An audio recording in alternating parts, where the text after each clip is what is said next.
Child centre progressive education हो गया था, अब हम critical perspective and construct of intelligence देखेंगे प्लस मल्टी डायमेंशनल इंटेलिजेंस को देखेंगे। क्रिटिकल पर्सपेक्टिव के अंदर आपको थ्योरीज वगैरह कराएंगे कि किसने क्या बोला है, किस तरीके से बोला है। मल्टी डायमेंशनल इंटेलिजेंस मतलब कि किस किस एरिया में है, किस तरीके से वो आगे प्रोसीड हो रहा है, ठीक है। तो चलो आज का स्टार्ट करते हैं। critical perspective on construct of intelligent multidimensional intelligence. So the first one is Alfred Binet, ठीक है। एल्फ्रेड बीनेट जी ने हमारा जो फर्स्ट इंटेलिजेंस टेस्ट है वो भी इन्होंने बनाया था, ठीक है। अब हम देखते हैं। Judgement otherwise called as a good sense practical sense initiative the faculty of adapting to one's self to circumstances, कि इंसान कैसे अडप्ट कर लेता है अपने इन्वायरमेंट से, वो क्या होता है हमारा इंटेलिजेंस लेवल। कितना अच्छे तरीके से कितने अच्छे सेंस में हम अडप्ट कर लेते हैं, वो क्या होता है हमारा इंटेलिजेंस। इंटेलिजेंस उसी को मानेंगे, कोई अगर कितनी भी नॉलेज अपने दिमाग में रखे बैठा है लेकिन उसे अप्लाई ही नहीं कर सकता तो इज इट इंटेलिजेंस? नहीं है। आप अपनी लाइफ में डिसीजंस कैसे ले रहे हो, आप किस तरीके से आगे बढ़ रहे हो, कहीं पे चीज़ गलत है तो अपने आप को पीछे खींचना। सिमिलरली अगर इंटेलिजेंस की बात करें तो इमोशनल इंटेलिजेंस होता है, ठीक है।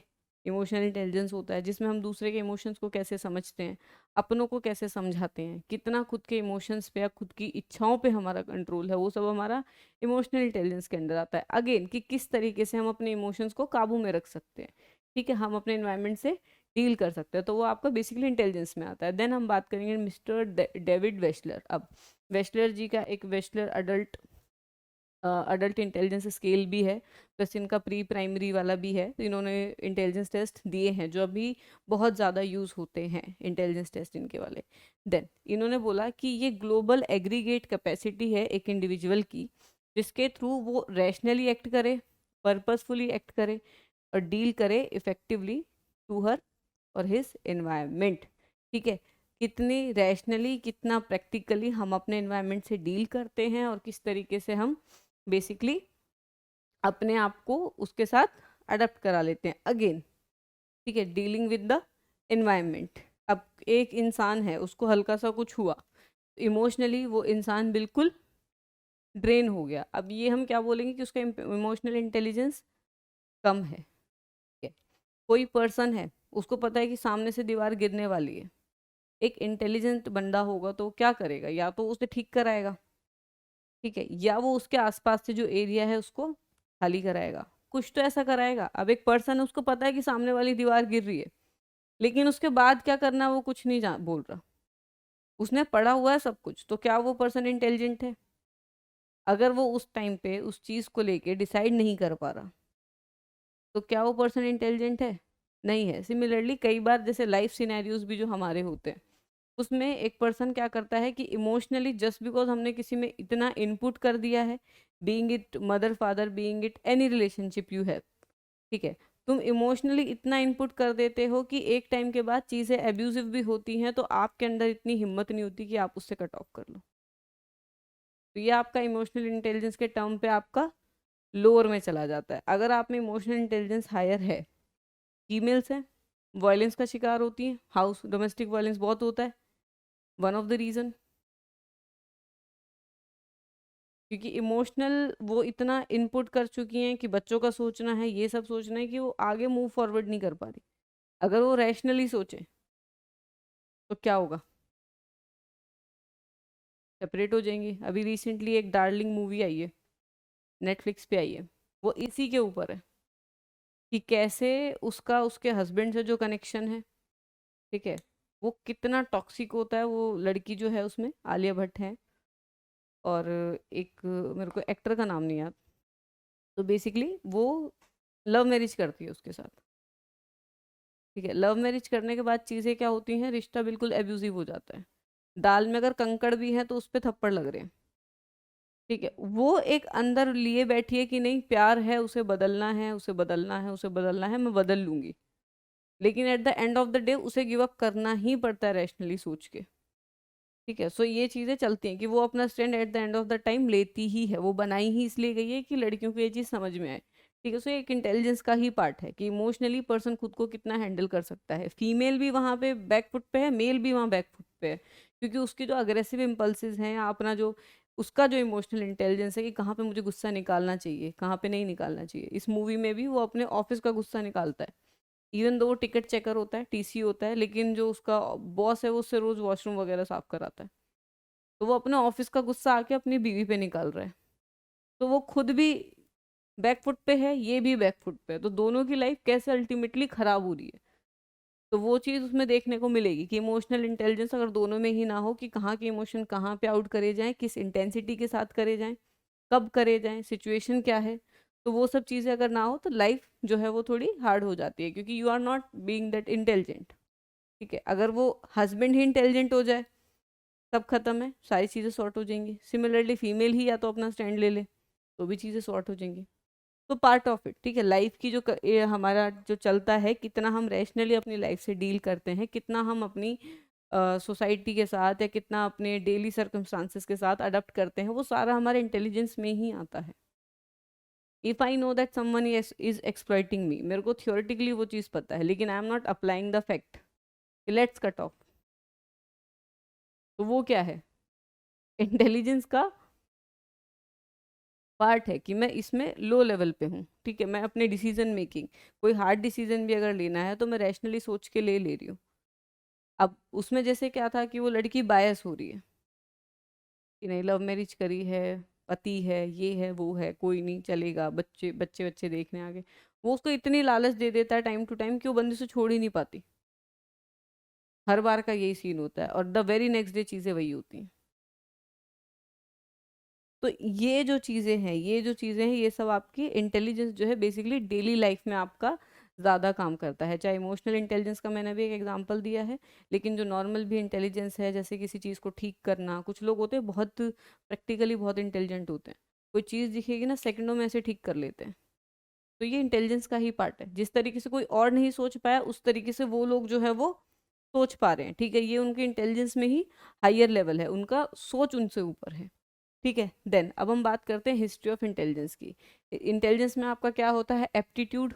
एप्टीट्यूड क्या होता है, एप्टीट्यूड होता है आपका किसी फील्ड में पर्टिकुलरली, जैसा आपका मैथमेटिक एप्टीट्यूड, रीजनिंग एप्टीट्यूड, ठीक है, टीचिंग एप्टीट्यूड, रिसर्च एप्टीट्यूड। तो ये क्या है, स्पेसिफिक है एक एरिया को लेकर। एक पर्सन जो टीचिंग में अच्छा है जरूरी नहीं वो रिसर्च में अच्छा होगा। एक पर्सन जो किसी और चीज़ में, मतलब किसी और एप्टीट्यूड में, मैथ में अच्छा है, ज़रूरी नहीं वो टीचिंग में अच्छा होगा, ज़रूरी नहीं वो रिसर्च में अच्छा होगा। तो aptitude is basically for a specific area. ठीक है, सो एप्टीट्यूड इसके अंदर कंसीडर होते हैं। ठीक है, देन हम बात करेंगे इंटरेस्ट एक पर्सन की पर्सनैलिटी। कुछ लोग होते हैं कि बहुत ही ज़्यादा इंटेलिजेंट होते हैं, उन्हें कुछ भी दे दो, मल्टी डायमेंशनल होते हैं वो लोग, वो छोटी से छोटी चीज़, बड़ी से बड़ी चीज़ आपको करके दिखा देंगे। एंड वैल्यूज़, ये सारी चीज़ें भी उसके अंदर आएंगी। अब वैल्यूज़ क्यों आई इंटेलिजेंस के अंदर, मुझे ये बताओ। Why values are considered as intelligence? Considered in intelligence. Why so? Isn't it something positive? क्योंकि इंटेलिजेंट है पर्सन, पर्सन इतना इंटेलिजेंट है वो बम बना सकता है, लेकिन उसकी वैल्यू नहीं है। उसके पास वैल्यूज अगर नहीं है तो क्या होगा, बम तो बना दिया, वो टेररिस्ट बन जाएगा ना। तो वैल्यूज तो आएंगी, एथिक्स तो इसके अंदर कंसिडर होंगी ही होंगी। अब हम आतंकवादी को इंटेलिजेंट थोड़ी बोल देंगे। ओसामा बिन लादेन कितना इंटेलिजेंट बंदा है, लेकिन उसको वैल्यूज ही तो नहीं है। थे सॉरी। ठीक है, जा चुका है वो, उसने दो बिल्डिंगें उड़ा दी पूरी पूरी। ठीक है, वैल्यूज इसीलिए कंसिडर होती हैं। वैल्यू इज बेसिकली कि सोसाइटी में क्या एक्सेप्टेबल है, क्या एक्सेप्टेबल नहीं है। वैल्यूज वही आपका पार्ट होती है।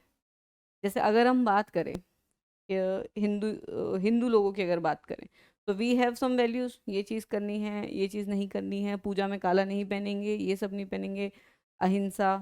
अगर हम गांधी जी की बात करें तो ahimsa itself is a value. Then अगर हम बात करें इस्लाम की, तो इस्लाम में आपका हराम और हलाल आता है। हलाल आपका जो चीज़ करनी चाहिए, हराम विच शुड बी अवॉइडेड। ठीक है, सो हर एक जगह पे आपके पास कोई ना कोई वैल्यूज होंगी। Even being a human you have some values, अगर आप किसी रिलीजन को भी फॉलो नहीं करते so you have some values. ठीक है, वैल्यूज आपकी मोरल में आ जाती है। ठीक है, सो वो भी आपके इंटेलिजेंस में कंसीडर होंगी। अब कोई इंटेलिजेंट तो बहुत है, उसामा बिन लादेन जो थे इंटेलिजेंट तो बहुत था, लेकिन वैल्यूज थी, वैल्यू जीरो थी, लोगों के ऊपर अटैक कर रहा है। ठीक है, तो क्या फायदा उन वैल्यूज का, जीरो हो गई ना, अगर वो ह्यूमंस को ही मार रहा है तो वो सब चीजें इसके अंदर आएंगी। देन हम बात करेंगे history of intelligence. First one is Francis Galton. So देखो फ्रांसिस गाल्टन जो थे इन्होंने बोला था how people perform their sensory motor task, basically anthropometric measures. ठीक है, इन्होंने हम किस तरीके से कितनी स्पीड से कोई टास्क कर रहे हैं, कितनी स्पीड से चीज़ों को परसीव कर रहे हैं, उसको इन्होंने क्या बोल दिया, इंटेलिजेंस। ओवर्ट ऑब्जर्वेशंस, ओवर्ट मतलब बाहर, कोवर्ट मतलब इंटरनल, जो दिखती नहीं है, ओवर्ट इज ऑब्जर्वेबल। तो इन्होंने बेसिकली ओवर्ट जो आपकी कंडीशंस हैं उनके ऊपर इंटेलिजेंस को इंटरप्रेट कर दिया, और इन्होंने बोला कि इंटेलिजेंस वाज हेरिडिटरी। ठीक है, एक तो हेरिडिटरी है, then that could be tested by looking at how people perform on sensory motor task। Sensory motor task पे एक पर्सन कैसा परफॉर्म करता है उसके हिसाब से हम उसके इंटेलिजेंस को देख सकते हैं। देन एल्फ्रेड बिनेट की बात करेंगे। Alfred Binet as I told पहला जो टेस्ट बना था इन्होंने बनाया था। सिमिलरली इन्होंने एक कॉन्सेप्ट दिया था इंटेलिजेंस का, that is mental as. Mental as, ठीक है, और आपका एक दिया था क्रॉनिकल एज। ठीक है, मेंटल एज के अंदर आपका क्या आता है, और एक फॉर्मूला दिया था इंटेलिजेंस का। ठीक है, अब ये जो टेस्ट था फर्स्ट इन्होंने बताया बनाया था, लेकिन बाद में इस टेस्ट को स्टैंडर्डाइज किसने करा था, ल्यूइस टर्मिन ने। इन्होंने ल्यूइस टर्मिन इधर लिखा हुआ है। ठीक है, इन्होंने इसको वो करा था, क्या स्टैंडर्डाइज करा था। अब ये आपका इंटेलिजेंस का फॉर्मूला इन्होंने दिया था, एक टेस्ट दिया, टेस्ट के ऊपर जब आप काउंट करोगे, हमने बीइंग अ साइकोलॉजिस्ट ये टेस्ट कंडक्ट किया है प्रैक्टिकल्स में। ठीक है, उसमें क्या होता है कि आपके पास स्टेटमेंट्स हैं, स्टेटमेंट्स के हिसाब से जब आप उसे काउंट करोगे कितने सही है कितने गलत है, कौन सा उसने आंसर किया है, तो उससे आपके पास क्या आएगी, एक बच्चे की मेंटल एज आएगी। ठीक है, अब उसके बाद आपके पास क्या आएगी, क्रोनोलॉजिकल एज। क्रोनोलॉजिकल एज क्या है, जो हमारी एक्चुअल एज है। If I am 24, I am 28, तो my chronical age is 28, your chronical age is 24। Similarly अगर बच्चा है तो 13 14 जो भी है। अब इसका एक मेजर ड्रॉबैक ये है कि ये 16 साल से ऊपर वालों के लिए काम नहीं करता। ठीक है, सो क्रॉनिकल एज कैन बी 16। ठीक है, सो ये जो फॉर्मूला उन्होंने दिया था दैट इज मेंटल एज और क्रोनोलॉजिकल एज। अब क्रोनोलॉजिकल एज जो आपकी होती है वो 16 तक ही कंसीडर करते हैं, क्योंकि बीइंग अ चिल्ड्रन जो आपका इंटेलिजेंस है वो 16 तक ही बढ़ता है ज़्यादा। ठीक है, उसके बाद आपका देखो इंटेलिजेंस दो तरीके का होता है, वन इज फ्रूड जैसा कैटल ने दिया था, रेमंड कैटल ने, अदर वन इज क्रिस्टलाइज्ड। ठीक है, क्रिस्टलाइज इंटेलिजेंस आपका कौन सा होता है, जो आप अभी फैक्ट्स वगैरह ये सारी चीज़ें पढ़ते हैं। ठीक है, फ्लूइड इंटेलिजेंस क्या है, जो डे टू डे कैपेबिलिटी की बात होती है। अब ये जो है ये मेजर आपका किसको देखेगा, फ्लूइड इंटेलिजेंस को देखेगा। ठीक है, कि आप कितना ज़्यादा चीज़ों को इजीली ग्रास्प कर लेते हो, लर्निंग पावर, लर्निंग कैपेसिटी, नई नई चीज़ें जो आप सीख रहे हो, तो आपका 16 तक ही बढ़ता है। फ्लूइड इंटेलिजेंस आपका 18 के बाद ज़्यादा इंक्रीज नहीं होता। ठीक है, उसके बाद आपका जो अडल्ट में है वो आपकी क्या चीज़ बढ़ती है, crystallize intelligence. You get to know the more of kind of facts and all. ठीक है, एक्सपीरियंस आपको आता है, फैक्ट्स आप समझते हैं, तो आपका क्रिस्टलाइज जो है वो एक टाइम के बाद बढ़ता है, लेकिन फ्लूइड जो है वो आपका डिक्रीज होता है, चाहे वो स्पीड हो चाहे वो कुछ भी हो। इन अगर हम बात करें अडल्टहुड तक तो फ्लूइड थोड़ा ऊपर इधर तक फ्लूइड बढ़ रहा है, उसके बाद क्या होगा, इट विल स्टार्ट नॉर्मल रहेगा and then it will start decreasing, आपका स्पीड एंड ऑल ये सारा नीचे जाएगा, प्रोसेसिंग ये सब। ठीक है, सो इसलिए जो इसका हम कंसीडर करते हैं दैट कंसीडर्ड इज 16 हाईएस्ट। ठीक है, अब जो मेंटल एज है उसको हम देख लिया हमने, मेंटल एज और क्रोनोलॉजिकल एज। अब हम कैलकुलेट कैसे करेंगे, सपोज 16 था और ये भी 16 था। ठीक है, तो बच्चे की वैल्यू यहाँ पे कितनी आई, 100। ठीक है, अब इस 100 को हम कहाँ पे देखेंगे, इधर। ठीक है, जो वेस्लर्स का जो स्केल था, ठीक है, उन्होंने ये बताया था दैट इज आपका नॉर्मल प्रोबेबिलिटी कर्व। मैंने पहले भी एक बार समझाया है कि जो एवरेज लोग हैं वो यहाँ रिलाई कर रहे हैं, मोस्टली लोग, ये आपके थोड़े से गिफ्टेड हो गए एवरेज से हल्के से ऊपर, और ये आपके एक्सट्रीम वाले वो बिल्कुल ही मेंटली रिटार्डेड या बिल्कुल ही डम जो बच्चे हो गए, और ये आपके बिल्कुल गिफ्टेड हो गए। अब एज पर देम उनका जो टेस्ट था that was like 100, this is 120, this is 140, this is 80 and this is 60। ठीक है, ये देख लें इंटेलिजेंस का क्लासिफिकेशन। आपके 90 to 100 वाले किस में आए? एवरेज। वो अगर 100 स्कोर कर रहा है तो वो अपने मेंटल एज के हिसाब से बिल्कुल सही चल रहा है, ठीक है, एवरेज चल रहा है। सिमिलरली अगर वो स्कोर करता 120, ब्राइट में चला जाता और ऊपर जाता वेरी ब्राइट और ऊपर जाता एक्सट्रीमली ब्राइट। ठीक है, मेंटल एज आपकी 16 ही रहेगी, लेकिन वो सॉरी क्रोनोलॉजिकल एज आपकी 16 से ऊपर नहीं जाएगी। देन अगर नीचे जाता तो लो देन एवरेज, बॉर्डर लाइन और एक्सट्रीमली लो। तो ये आपका क्लासिफिकेशन जो है वो इस तरीके से चलता है। हम इस तरीके से जो बेसिकली है एक बच्चे का आईक्यू उस टेस्ट के थ्रू टेस्ट करते हैं जो आपका स्टैनफोर्ड बीनेट का टेस्ट है। ठीक है, अब हम चलते हैं वापस अपनी थ्योरीज पे। तो पहले हम देख लेते हैं टाइप ऑफ इंटेलिजेंट, जहां हम बात करते हैं टाइप ऑफ इंटेलिजेंट टेस्ट्स की।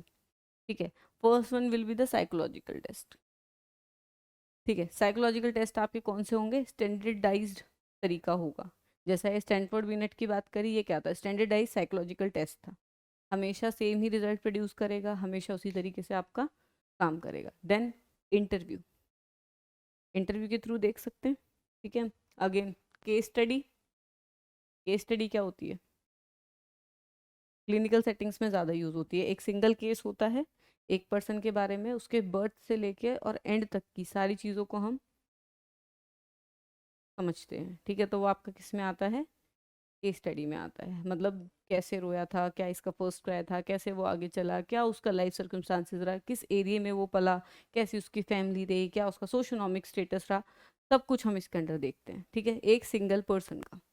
देन ऑब्जर्वेशन, ऑब्जर्वेशन के थ्रू हम कर सकते हैं सिमिलर चीज़। Then self report, self report method आपका कौन सा हो गया? जैसे वेशलर अडल्ट स्केल है, वो क्या है? आपका सेल्फ रिपोर्ट है। आपको एक क्वेश्चनेयर मिल जाएगा, you have to fill it and you have to tell it. ठीक है, कि हम उसको क्या करेंगे? इंटरप्रेट कर लेंगे बाकी जो साइकोलॉजिस्ट हैं। ठीक है, और इसके थ्रू हम अपना जो भी ओपिनियंस, बिलीव एटसेट्रा ये सब देख सकते हैं। ठीक, आगे चलते हैं। ये आपके टाइप्स ऑफ इंटेलिजेंस टेस्ट थे। आगे चलते हैं। That one is critical perspective the construct of intelligence. अब इंटेलिजेंस को बहुत से तरीकों से डिफाइन किया गया है, एक सिंगल तरीका आपका इंटेलिजेंस का नहीं है। कोई बोलता है कि ये हायर लेवल ऑफ एबिलिटीज है।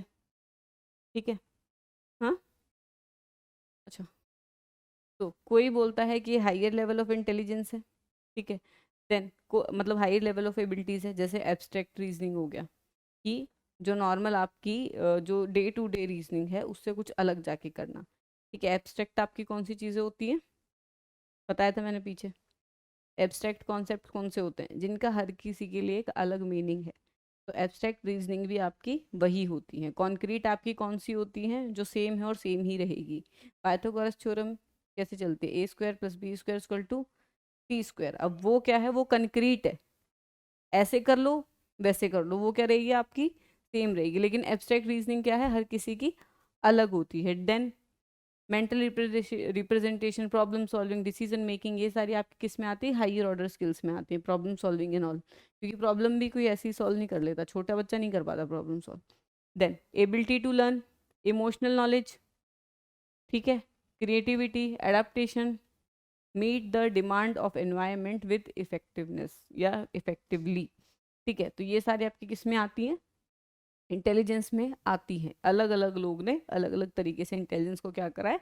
डिफाइन कर दिया है। ठीक है, अब थ्योरीज के बारे में हम बात करते हैं और उन थ्योरीज के हिसाब से इन सब ने अपने अलग अलग टेस्ट भी बनाए। पहली थ्योरी आती है हमारी स्पीयरमैन्स जनरल इंटेलिजेंस। ठीक है, क्या बोला है? स्पीयरमैन्स जनरल इंटेलिजेंस। अब इन्होंने बोला कि एक फैक्टर होता है हमारे पास दैट इज जी, और एक फैक्टर हमारे पास होता है दैट इज एस। ठीक है, क्या बोला? एक जी है और एक हमारे पास क्या है? एस है। ठीक है, अब जी और एस की जहां हम बात करते हैं, एक आपका जी है और एक आपके पास एस हो गया। अब हम जी और एस की जहाँ पे बात करते हैं तो जी आपका क्या हो गया, ये है जनरल फैक्टर।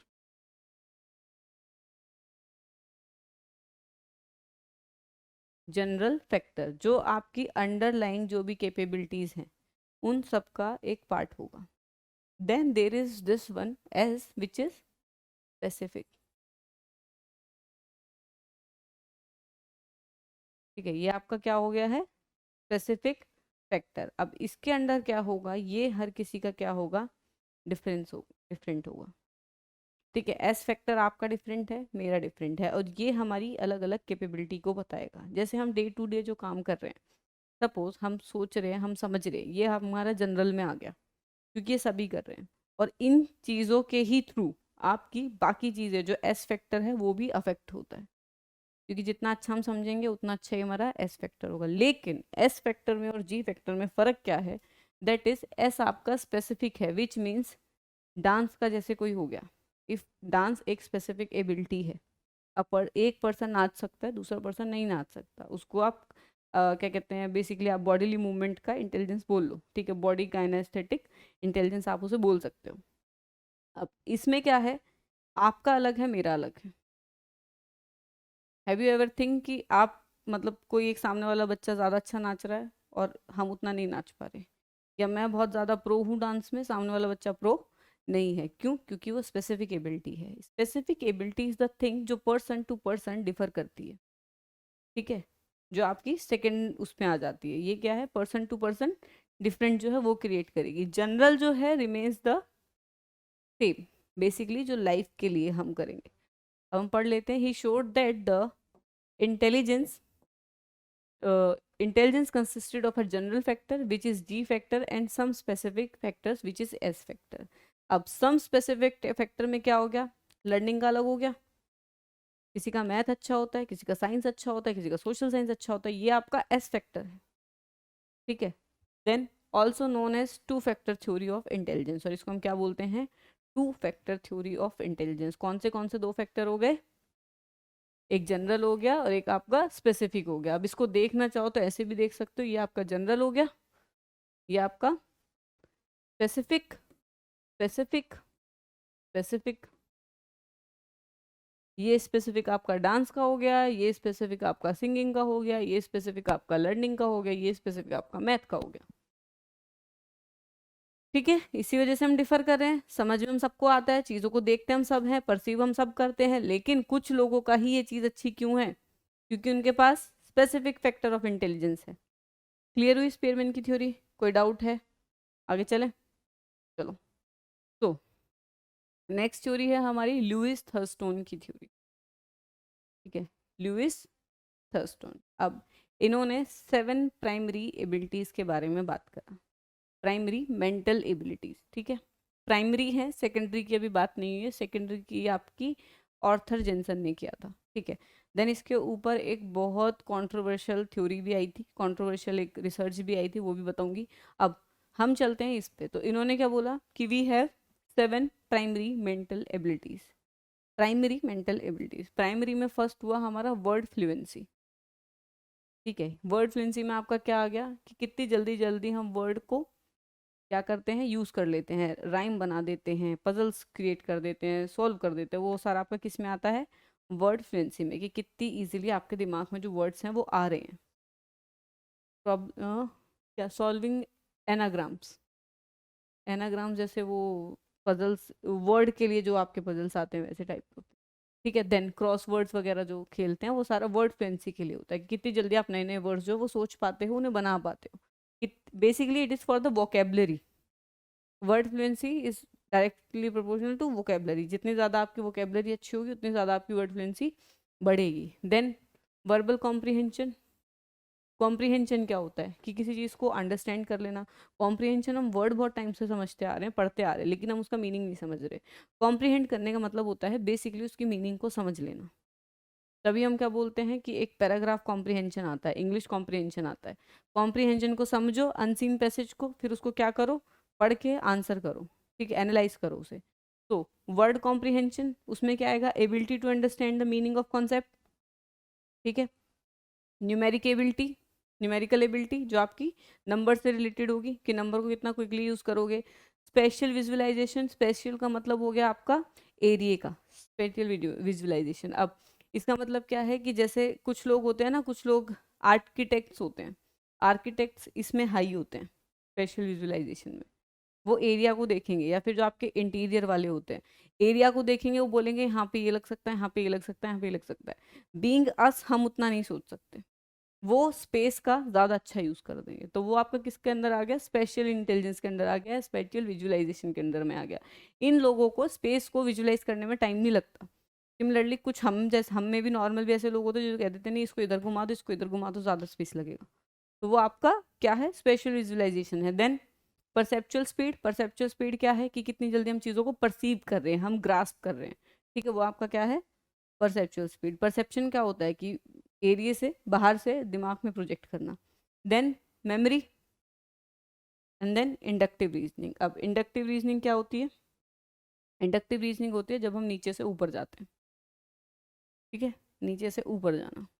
मैंने किसी रिसर्च में ये देखा कि, सामने देखा कि aggression is directly proportional to temperature, या temperature is directly proportional to aggression. अब ये मैंने एक बना दिया, इसको प्रूव करके बहुत से लोगों के ऊपर रिसर्च करके मैं इसको क्या ले जाऊंगी, ऊपर।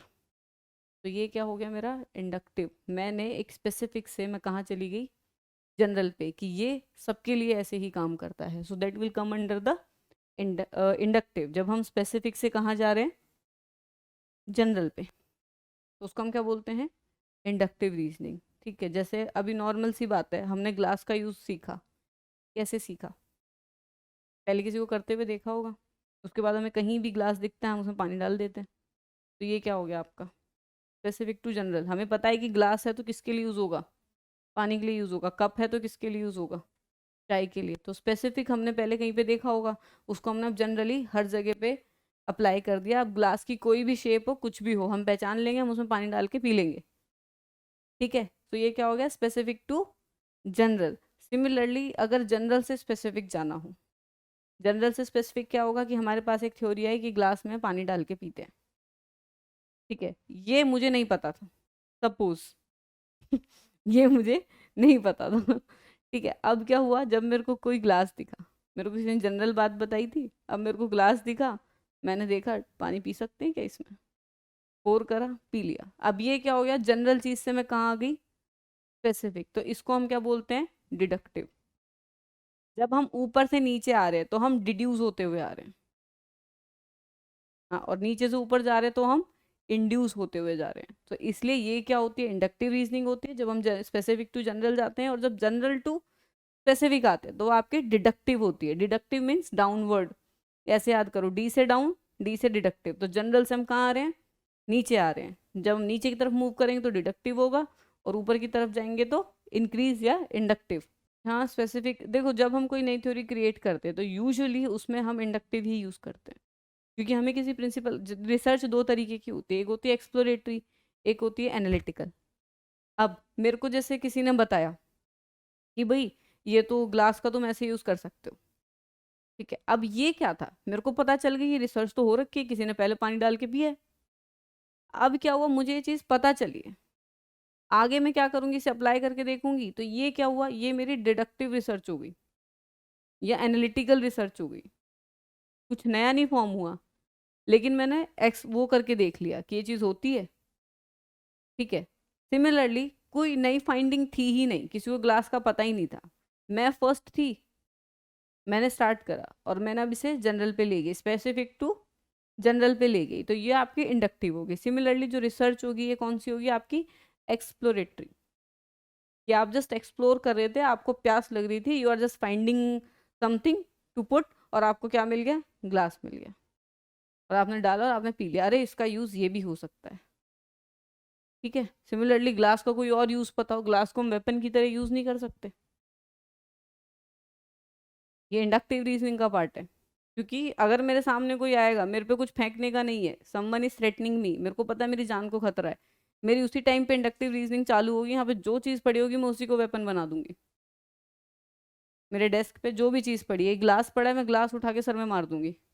सामने वाले को तो लगेगा बॉटल पड़ी है नाक पे मार दूंगी पकड़ के, बॉटल से ही पीटना स्टार्ट कर दूंगी, तो वो क्या है, इंडक्टिव रीजनिंग का पार्ट चला जाता है। अदरवाइज मैं इससे किसी को मार रही हूँ, कोई यूज है इसका, ऐसा नहीं है। ठीक है, सो वो चीजें हैं। ठीक है, सो जनरल टू स्पेसिफिक और स्पेसिफिक टू जनरल, समझ में आया।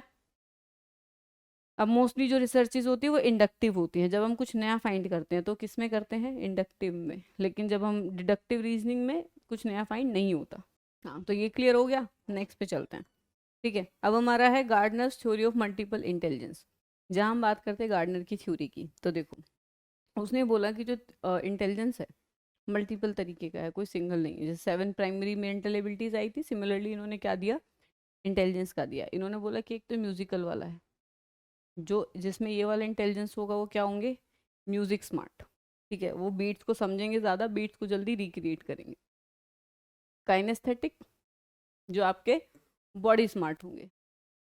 इंटरपर्सनल, लोगों से बाहर वाला, कि मेरे दूसरों से रिश्ते कैसे हैं, मैं उन्हें कैसे रिश्ते बना रही हूँ। Then linguistic, that is word smart. Mathematical, logical smart. Naturalistic, nature के रिगार्डिंग। इंट्रापर्सनल, सेल्फ स्मार्ट, कि मेरे को खुद की नीड्स का, खुद का कितना पता है। विजुअल, पिक्चर स्मार्ट, कि मैं चीज़ों को या देख के कितनी जल्दी जल्दी उन चीज़ों को एनालाइज कर लेती हूँ। तो ये उन्होंने टोटल जो टाइप ऑफ इंटेलिजेंस के थे वो दिए। अब इन्होंने कितने दिए, 8। ठीक है, 8 टाइप ऑफ इंटेलिजेंस दिया इन्होंने, और उसके अंदर इन्होंने सारे ही जो मेजर आपका लाइफ स्टाइल है उसमें जो इंटेलिजेंस यूज़ होते हैं वो सारे आपके आ गए। इसके अलावा कोई इंटेलिजेंस है जो यूज़ होता हो, इसके बाद तो आपकी हायर ऑर्डर थिंकिंग है, ये इतना ही है। ठीक है, अब हम बात करते हैं ऑर्थर जेंसन की। ठीक है, अब ऑर्थर जेंसन में आपकी इन्होंने एक रिसर्च करी थी। रिसर्च के अंदर इन्होंने बोला था कि देखो, जो लेवल 1 एबिलिटीज़ हैं और लेवल 2 एबिलिटीज़ हैं, level 1 through out the world जो है वो सेम है।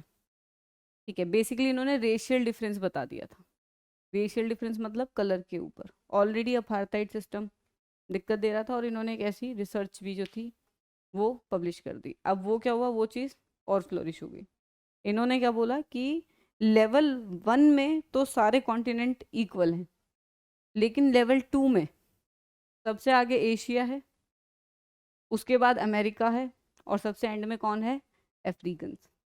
तो इन्होंने क्या बोल दिया, racial differences of level 2 abilities, तो उससे उनके खिलाफ जो डिस्क्रिमिनेशन था वो और ज़्यादा बढ़ता चला गया। तो ये इनकी बहुत कंट्रोवर्शियल अप्रोच थी।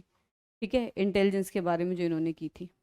देन हम बात करते हैं ट्रायर्किक थ्योरी ऑफ इंटेलिजेंस, मतलब 3 तरीके का इंटेलिजेंस इन्होंने बोला था। The first one is analytical, second is creative, third one is practical. जहाँ हम बात करते हैं एनालिटिकल, अब देखो एनालिटिकल क्या होता है, किसी चीज़ को एनालाइज कब करते हैं, जब हमारे पास ऑलरेडी एक थ्योरी होती है। कोई भी आपके पास जो आप एजुकेशन में यूज़ करते हैं या प्रॉब्लम सॉल्विंग के लिए यूज़ करते हैं, तो आप कौन सा यूज़ कर रहे हैं, एनालिटिकल। ठीक है, सिमिलरली क्रिएटिव, क्रिएटिव में क्या है, जब भी आपको कुछ लोग होते हैं ना बहुत नए नए आइडियाज़ लेके आते हैं, तो वो आपका किस में आई है, क्रिएटिव इंटेलिजेंस। और थर्ड है आपका प्रैक्टिकल इंटेलिजेंस, जिसको हम बोलेंगे स्ट्रीट स्मार्ट। ये जो था ये स्ट्रीट स्मार्ट एक आइडिया था, कि कोई सामने से आ रहा है तो ग्लास उठाया मार दिया, अगर मैं उतनी स्ट्रीट स्मार्ट नहीं हूँ। हाँ, कॉमन सेंस और स्ट्रीट स्मार्ट। अब कोई मेरे को मारने आ रहा है, मैं चिल्ला रही हूँ, मेरे सामने सामान पड़ा है, मैं इसको वेपन बना के नहीं मार रही, तो ये कॉमन सेंस की तो कमी है मेरे अंदर। मुझे खुद को बचाना है, चिल्लाने से कुछ होगा नहीं, आई हैव टू फाइट, कोई और है नहीं, ग्लास उठाया मार दिया। तो ये क्या हो गया, स्ट्रीट स्मार्ट ही हो गया। रास्ते में कोई चीज आई सामने, कोई लड़ रहा है मेरे से, उठाया, अपने आप को बचाना है, वो चीजें हैं। ठीक है, सो कॉमन सेंस या स्ट्रीट स्मार्ट वो आपका क्या होगा, प्रैक्टिकल, जो आप लाइफ में यूज करोगे डे टू डे। ठीक है, अब कोई इंसान है वो मरे जा रहा है, मरे जा रहा है, पानी चाहिए, पानी चाहिए, पानी चाहिए, वो कौन है जो मैन वर्सेस वाइल्ड में है। अब वो कितना स्ट्रीट स्मार्ट है, वो गोबर से पानी बना देता है और फिर पी भी लेता है। ठीक है, सो ये स्ट्रीट स्मार्ट का ही पार्ट है, कि उसको ये चीज़ों को पता है कि कहाँ पे मैं बच सकता हूँ, मरने से बेटर तो वो पानी पीना है। चाहे वो डिस्टिलेशन करके बनाए, पानी उबाल के बनाए, ऐसे आग जला के बनाए, कुछ भी करे, पर वो कर लेता है। तो उसकी स्ट्रीट स्मार्टनेस ही है कि वो सर्कमस्टांसेस से कैसे डील कर लेता है, प्रैक्टिकली वो इंटेलिजेंट है। ठीक है, देन क्रिएटिव इंटेलिजेंस बता दिया कि नए नए आइडियाज जो आते हैं, ये तो क्रिएटिव भी था वैसे। ठीक है। देन एनालिटिकल इंटेलिजेंस की कुछ नया अगर होता है, लाइक मतलब कुछ अगर आपके पास कोई चीज़ है या कोई आप एग्जाम वगैरह दे रहे हो, तो उसमें आपका एनालिटिकल इंटेलिजेंस काम में आता है। ठीक है, जो आपका स्कूल में डे टू डे यूज़ होता है। उसके बाद हमारी लास्ट है रेमंड केटल। ठीक है, जिन्होंने दिया था crystallize intelligence and fluid intelligence. Crystallize and fluid जो मैंने ऑलरेडी बता दिया था। ठीक है, फ्लूइड आपका कौन सा होता है, जो एब्स्ट्रैक्ट थिंकिंग से रिलेटेड है। इसमें क्या है कि आपकी प्रायर नॉलेज जो है वो अफेक्ट नहीं करती आपको कभी भी। सो फ्लूइड इंटेलिजेंस में आपका क्या होता है कि ये आपका बेसिकली, इसमें जीन्स का ज़्यादा काम होता है। ठीक है, और कुछ आपका सराउंडिंग का होता है। लर्निंग का इतना काम इसमें है पर इतना नहीं है। ठीक है, तभी ये एक लेवल तक बढ़ता है। बेसिकली ये क्या है कि प्रीवियसली लर्न आपने जो भी करा है, जो भी आपके प्रीवियस एक्सपीरियंसेस हैं, वो इसमें मैटर नहीं करते फ्लूइड में। इट्स अबाउट कि आप कितने अडेप्टेबल हो। ठीक है, fluid intelligence can be applied to any novel problem because no specific prior knowledge is required. As you grow older fluid intelligence increases then starts to decrease in the late 20s। As I told कि late 20s में हमारा fluid intelligence जो है वो आपका down जाता है। ठीक है, इसका graph through out the life आपका कैसे चलेगा, एक बार ऐसे और उसके बाद ऐसे। तो that's how basically the fluid intelligence works when it comes to life. ठीक है, देन हम बात करते हैं क्रिस्टलाइज। अब क्रिस्टलाइज क्या है, ये हमारी प्रायर नॉलेज है। नॉलेज कभी खराब जाती है नहीं, तो इसका जो ग्राफ है वो थ्रू आउट द लाइफ क्या होता है, इंक्रीजिंग। ठीक है, ये थ्रू आउट द लाइफ आपका इंक्रीज करेगी। द मोर यू इंक्रीज, घर वाले बोलते हैं ना हम बड़े हैं, तुमसे ज्यादा दुनिया देखी है। So this is what basically crystallize intelligence. We agree कि उन्होंने हमसे ज्यादा दुनिया देखी है, लेकिन फ्लूइड इंटेलिजेंस हमारा हाई है। ठीक है, क्योंकि हम अभी इंक्रीजिंग पे है। ठीक है, तो वो चीज़ें हैं कि अडेप्टेबिलिटी और ये सारी चीज़ें आपकी फ्लूइड इंटेलिजेंस होगी, जिनमें प्रायर नॉलेज का नहीं रिक्वायरमेंट होता है। और क्रिस्टल इंटेलिजेंस आपका कौन सा हो गया, basically the knowledge of fact भी हम इसे बोल सकते हैं, या सिचुएशंस भी हम बोल सकते हैं। इसमें क्रिस्टलाइज में, हाँ, क्रिस्टलाइज में क्या है देखो, फ्लूइड इंटेलिजेंस क्या है कि कोई नई सिचुएशन आई, कभी इससे हमने डील ही नहीं करा था, तो हाँ, तो कितना इफेक्टिवली हम उससे डील करें, वो आपका फ्लूइड इंटेलिजेंस में आता है। ठीक है, नॉवल सिचुएशन। देन हम इसकी बात करें क्रिस्टलाइज की। क्रिस्टलाइज की क्या है कि जो पहले चीज़ें सीखी उन्हें ही आगे अप्लाई कर देना, वो आपका क्रिस्टलाइज है। अब 20, अगर बच्चा लेट 20s तक कोई पर्सन है, वो ऑलमोस्ट सारी चीज़ें देख लेता है, कैसे होती हैं क्या होती हैं, पूरा समझदार हो जाता है। ठीक है, तो सिचुएशन शायद देखा जाए तो ऐसे भी कोई नोवल सिचुएशन उसके लिए बचेगी नहीं। ठीक है, तो उसके पास एक्सपीरियंस होता है। आफ्टर द लेट 20s एक पर्सन के पास एक्सपीरियंस बहुत होता है, पढ़ाई को लेके, चीज़ों को लेके, तो वो which can be applied later. तो वो आपका किस में आ गया, क्रिस्टलाइज में। अब क्रिस्टलाइज इंटेलिजेंस जो है वो आपका फ्लूइड के ऊपर डिपेंड करता है, करेगा ना। ठीक है, क्योंकि जब फ्लूइड इंटेलिजेंस हाई होगा तो क्रिस्टलाइज भी आपका ज़्यादा से ज़्यादा आप सीखते जाएंगे, जितने ज़्यादा आप नोवल सिचुएशन या उन सब से डील करेंगे। तो ठीक है, तो यही था आज का। ठीक है, देन हम बात करते हैं नॉर्मल प्रोबेबिलिटी कर्व। अब नॉर्मल प्रोबेबिलिटी कर्व के रिगार्डिंग क्या होता है, बेसिकली इट सेज कि आपका जीरो, सॉरी जीरो नहीं से 100 रख लेते हैं। ठीक है, 100 हमने रखा। अब मीन भी यही है, मीडियन भी यही है, और मोड भी यही है। ठीक है, मीन भी यही है, मीडियन भी यही है, और मोड भी यही है। ठीक है, अब इसमें क्या है कि देखो, टोटल आपकी जो पॉपुलेशन है वो होती है आपकी 100%। It is not regarding the percent, it is regarding the percentile. You can calculate percentile through it. ठीक है, परसेंटाइल आपका क्या होता है, what is the difference between percentage and percentile. चलो मैं बताती हूँ। अब परसेंटेज और परसेंटाइल में डिफरेंस ये होता है कि percentage is about the thing कि जिसमें हम उसका कंपैरिजन नहीं करते। परसेंटेज 100 में से देखेंगे, एक बच्चे के सपोज 100 में से 70 मार्क्स आए। ठीक है, अब तो उसका परसेंटेज कितना निकला आपका, 70%। ठीक है, अब ये जो 70% वाला बच्चा था, ये क्लास में क्या आया है, फर्स्ट। तो इसका परसेंटाइल हो गया 99.9%। ठीक है, कि रिलेटिव टू अदर जो उसके सेम एरिया में है, उनके रिगार्डिंग उसने कैसा परफॉर्म करा, वो आपका क्या होता है, परसेंटाइल। ठीक है, अगर कोई पर्सन बिल्कुल सबसे आगे हो गया तो उसका क्या हो गया, 100% है, कि सब लोग उसके पीछे हैं। ठीक है, सो ये डिफरेंस है किसमें, परसेंट में और परसेंटाइल में। मार्क्स उसके 70 हैं लेकिन परसेंटाइल उसकी कितनी है, 99.9। रीजन बीइंग कि वो टॉपर है अपनी क्लास का। ठीक है, सो ये आपका परसेंटाइल होता है। अब ये जो आपका एनपीसी है वो आपका किसके बारे में बताता है, परसेंटाइल के बारे में बताता है, परसेंटेज के बारे में नहीं बताता। देखो, मीन मीडियन मोड आपका इधर है। अगर हम बात करें इस वाले एरिया की, 0.1% टू 1%, आपका टोटल कितना होगा, टू, अराउंड 2.2%। यही हो गया। ठीक है, अब ये देखो, पहली बात तो ये देखो डेविएशंस, आपको डेविएशंस का बताती हूँ। डेविएशंस आपकी क्या होती है, जो आपकी मीन की वैल्यू है, ये आपकी मीन हो गई, ये एक पॉइंट हो गया, ये आपकी क्या होगी, एक स्टैंडर्ड डेविएशन पॉजिटिव की तरफ। ठीक है, ये मीन से एक एरिया आगे है, ये आपकी क्या हो गई, स्टैंडर्ड डेविएशन नेगेटिव की तरफ। ये दो स्टैंडर्ड डेविएशन नेगेटिव की तरफ, ये दो स्टैंडर्ड डेविएशन पॉजिटिव की तरफ, ये तीन स्टैंडर्ड डेविएशन पॉजिटिव की तरफ, और ये आपकी तीन स्टैंडर्ड डेविएशन नेगेटिव की तरफ। और यहीं पे आपका जो ये ग्राफ है वो एंड हो जाता है। अब एक चीज़ ये है कि ये जो ग्राफ होता है इसमें डायग्राम में सही नहीं है, ये होता है ऐसे, ये कभी भी टच नहीं होता। तो ये जो आपका ग्राफ है इसमें एक चीज़ गलत है कि ये जो कर्व है वो ऐसे होता है, और इस वजह से हम इसको क्या बोलते हैं, असिम्प्टोटिक, विच मीन्स कि पॉपुलेशन कभी ज़ीरो नहीं हो सकती। तो यहाँ पर आपका ये जो एरिया है ये कभी भी आपका प्रॉपर टच नहीं होगा ग्राउंड से, ये हमेशा आपका कॉन्टिन्यूस रहेगा। इतना क्लियर हो गया। ठीक है, अब बाकी चीज़ें मैं इधर से मिटा देती हूँ सो दैट थोड़ा क्लियर हो जाए। ठीक है, इतना ही हम अभी रखेंगे। अब आगे देखते हैं। परसेंटाइल जो रैंक हमारी कैलकुलेट होती है वो हमारी इसी से ही कैलकुलेट होती है। सपोज आई एम सेइंग कि एक पर्सन का जो परसेंटाइल है वो कितना है, 50 है। एज यू नो, इधर भी सेम है, बेल शेप्ड है, इधर भी सेम है। तो आपका 50% कितना हो गया, और आप इसे कैलकुलेट कर लो, टोटल 50 होगा। 34 + 13, 2 एंड 1, टोटल कितना हो गया, 50%। इफ़ आई एम सेइंग कि कोई पर्सन जो है वो 50% स्कोर कर रहा है, तो इट मीन्स कि वो कहाँ रह करता है, इधर। ठीक है, देन अगर आई एम सेइंग 50% अगर स्कोर कर रहा है, अगर आई एम सेइंग कि a person is scoring suppose 84%, तो कहाँ पे स्कोर करेगा, इधर पे।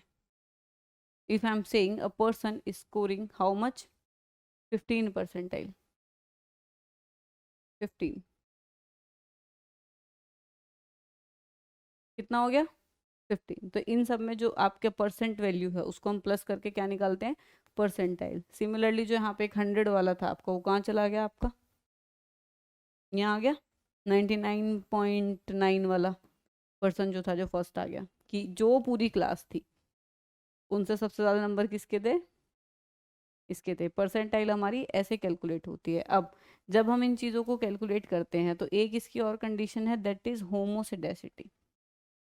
होमोसेडेसिटी का मतलब होता है कि जो भी एरर है वो सब में होमोजीनस है। सपोज ये जो टेस्ट हमने कंडक्ट करा था, जो बच्चों का रिजल्ट आया, वो कैसा आया कि उसमें कोई एक क्वेश्चन था जो ज़्यादा टफ था, ज़्यादा सही था, तो वो क्या हो गया, हमारा एरर हो गया, क्योंकि हमें एवरेज के हिसाब से बनाना था।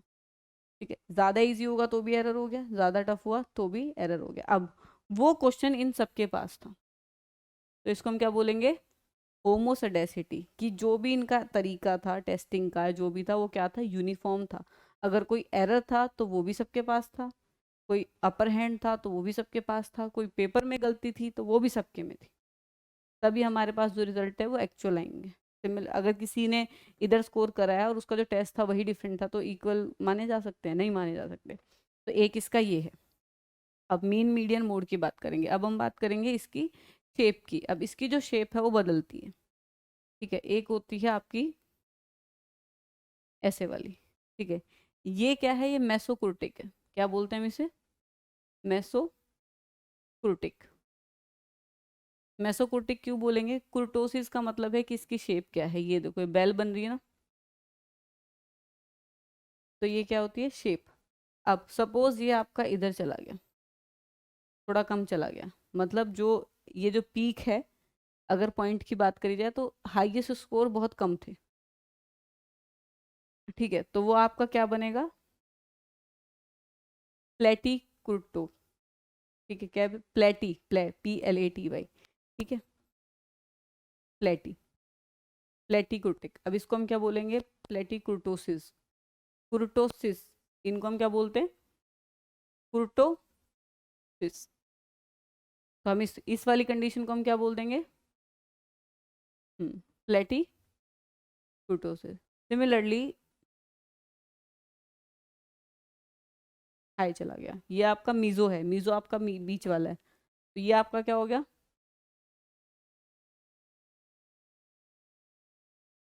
हम्म लेपोकोर्टोसिस। क्या हो गया ये, लिपोकोर्टोसिस। ये प्लेटी है, वो मेसोकोर्टिक, और इस कंडीशन को हम क्या बोलते हैं, इसकी शेप को कुर्टोसिस, कुर्टिक। हाँ, कंडीशंस को क्या बोलते हैं, कुर्टोसिस। अगर मेसोकोर्टिक है तो मतलब बीच में है, लिपो है, हाई है, बिलो है तो प्लेटी है। क्लियर, क्लियर हुआ। और समझाऊं एक और कंडीशन, ठीक है, ये बात हो गई हमारी इसकी। अब इससे ये चीज़ क्लियर हो गई कि अगर हम बात करें प्लेटिकोटोसिस की, तो उसमें मीन क्या होगा, लो होगा, मीडियम भी लो होगा और मोड भी लो होगा। देन स्पीकिंग अबाउट द लिपो, मीन भी हाई है, क्लियर है। जैसे नॉर्मली किसी टेस्ट में बच्चे 50 तक ही स्कोर करते थे, लेकिन इस बार बच्चों ने उसमें कितना स्कोर कर दिया है, एवरेज बच्चों ने ही 90-90 स्कोर कर दिए। लिपो चला गया ना, बच्चों की एवरेज ही हाई चली गई, ठीक है। अब हम बात करते हैं आगे किसकी, एक और कंडीशन की, जिसको हम बोलते हैं स्क्यूनेस, ठीक है। स्क्यूनेस क्या होता है,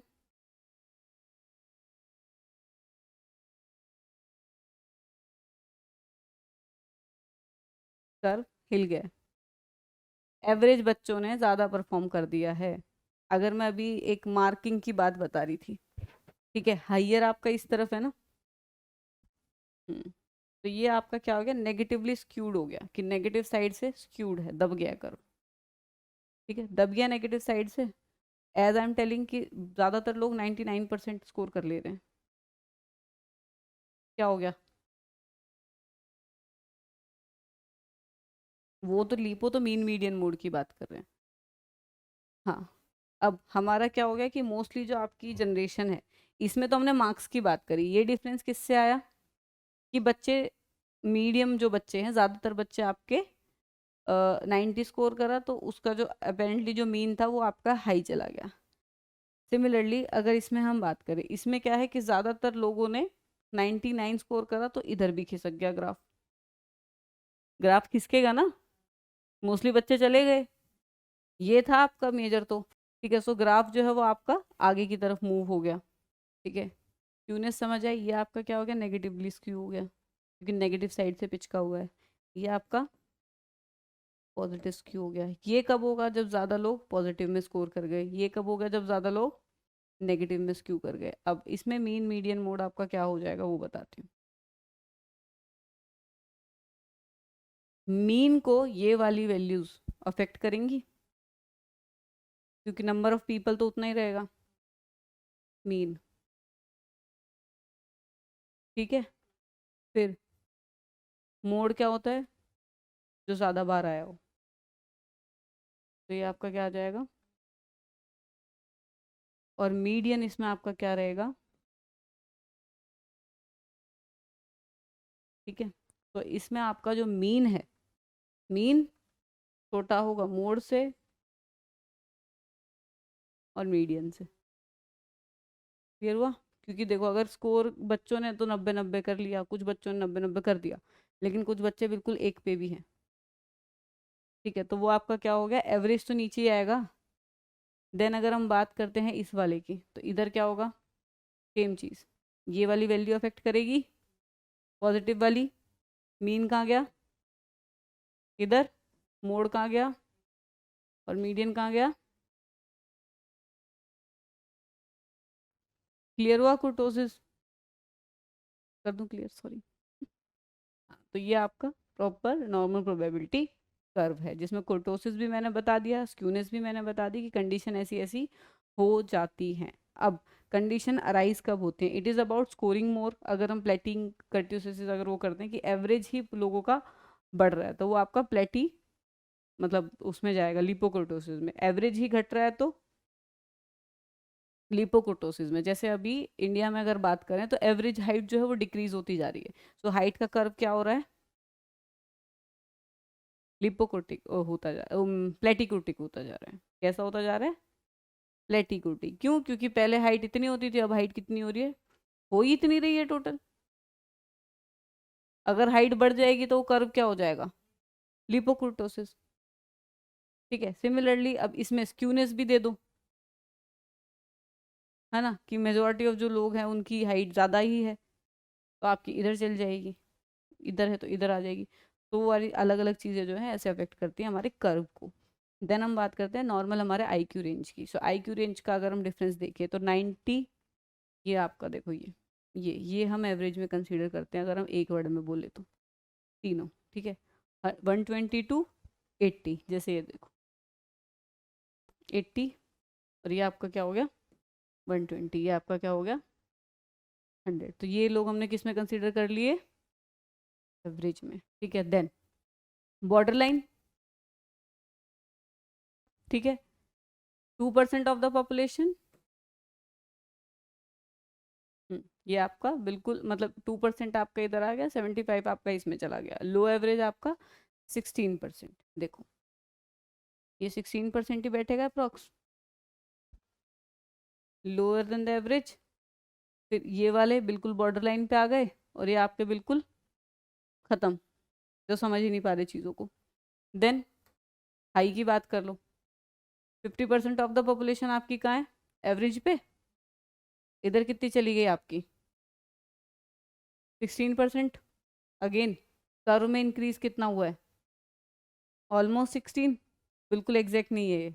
देन इधर आ जाए, ये आपके कितना हो गया? 15% आपके ब्राइट, वेरी ब्राइट में आ गए। ठीक है, 15 है ये, सॉरी, हाँ ठीक है, ब्राइट में आपके 16% के अराउंड आ गए।